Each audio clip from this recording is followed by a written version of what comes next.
What I'm saying is that the scientific method, the exercise of logic, reason, and evidentiary standards is the single most consistently reliable method we have for discerning truth from fiction. Nothing else has ever been demonstrated to do better. Right, and that's referring to philosophy, like logic and reason, and philosophy gets those claims of logic and reason and such. And let me just say that mainstream philosophers as well, and this has become the philosophic consensus, however you say the adjective, this has become the consensus that humane arguments against miracles are not sufficient, and that's why philosophers like Alvin Plantinga have now Alvin Plantinga, can you cite anybody who's not an apologist? William Lane Craig, Plantinga. I mean, we've already talked about in previous episodes his modal version of the ontological argument. I mean, can you cite somebody who's not already a Christian apologist who buys this stuff? You want me to cite people? Well, no, I don't. No, I don't. No, I don't, because it wouldn't matter. To be fair, it wouldn't matter. So, do you want objective criteria or not? I want criteria that meets my standards of evidence. What are your standards of evidence, and why are they superior to all others? My standards of evidence are, I couldn't possibly list what they are, because for every claim requires different standards of evidence. Not all claims are created equal, as I explained to you before. However, the scientific method is probably the baseline that you could use for establishing this. The scientific method is derived from philosophy, right? Possibly. It's derived from actual experience. Which is based on philosophy. No, philosophy. It's not based on philosophy. I mean, apart from everything is based on philosophy, you've got no basis for that. Yeah, well, everything is based on philosophy. Okay, fine. Thank you for proving me right. No, hold on. Could I finish?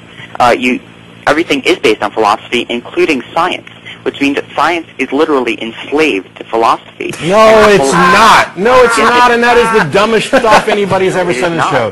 Go back and watch the episode where I debated tag with Matt Slick, and we can talk about logical absolutes, because I'm not going through all that again. But philosophy, for example, has within it this idea that the senses, for example, are properly basic, something you're probably familiar with. Yeah. I reject that claim entirely. The reliability of the senses is constantly re-verified by their application and by their comparison with the other senses and with other information from other people's senses. That's why they're reliable, not because they're basic.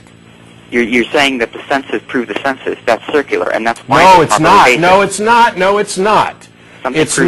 It's not circular, because I don't stupidly oversimplify it all as the senses. If, for example, there is this cup here, I don't know if you can see it because you may not be watching the stream, and I can see it with my eyes, I can touch it with my hands, I can hear it. If it's a bottle of Coke, I could hear the carbonation escaping, etc. I can see the condensation, I can feel the temperature, I can taste it. It's the interworking of the senses that allow me to create an entire model. But I can also hand this same cup over to Don and have him assess it with his senses. And when we find that we are in agreement, that is where we converge on what we are somewhat justified in asserting as a shared reality. But all of this is far and away removed from the stuff you were talking about before. This assertion that everything is a slave to philosophy is both true and false, in the sense that everything is dependent on philosophy, because philosophy tries to get to the ultimate source of it. But it's not like if philosophers decided or came to a consensus that textual accounts of miracles should be considered reliable, that science would suddenly start claiming that lab results that reported, bunnies climbing out of test tubes should be taken at face value. That's just not the way reality works.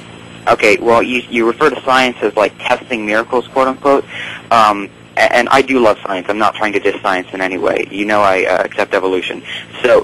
But I don't know how much you accept it if you're going for miracles in text, but well, I have an account devoted to defending it. But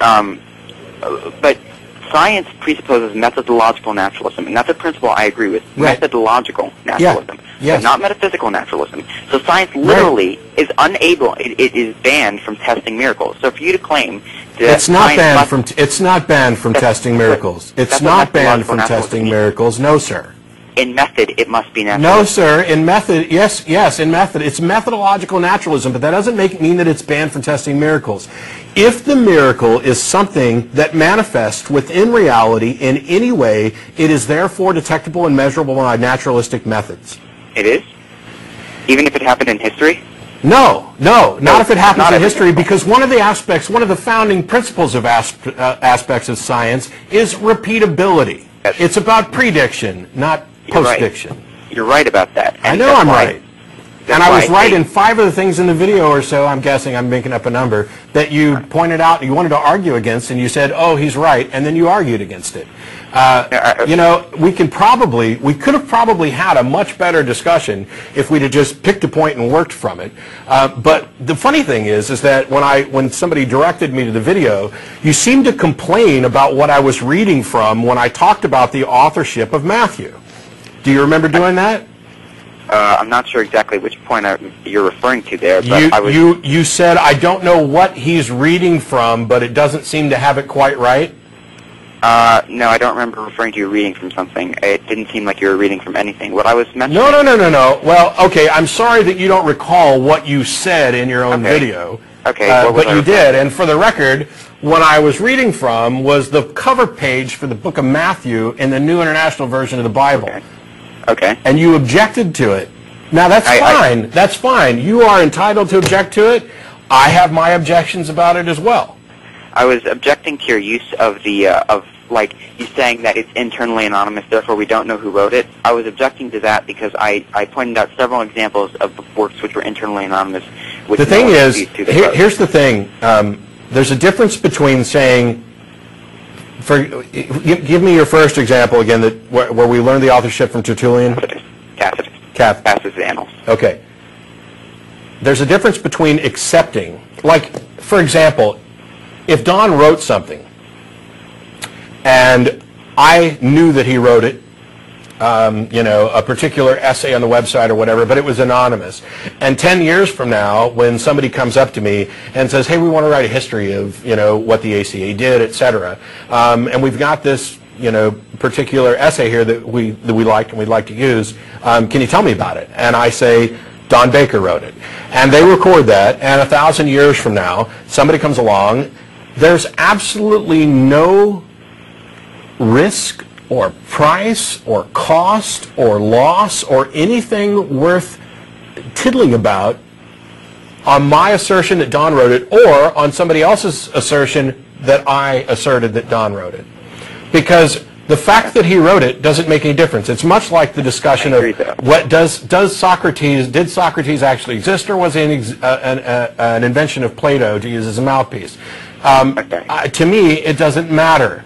Because what matters is the words that are attributed to him. Do they have value? Are they true? It doesn't matter to me at all whether or not Socrates existed. And so if a historian, you know, half of historians say, yes, he actually existed, and there's sufficient evidence for it, okay, fine. And if the other half of historians say, you know what, there's not sufficient evidence for it, so I don't accept that Socrates existed, that he was real and the author of this, I think it was Plato, okay, fine, it makes no difference to me because the words that are spoken are either true or not true on their own.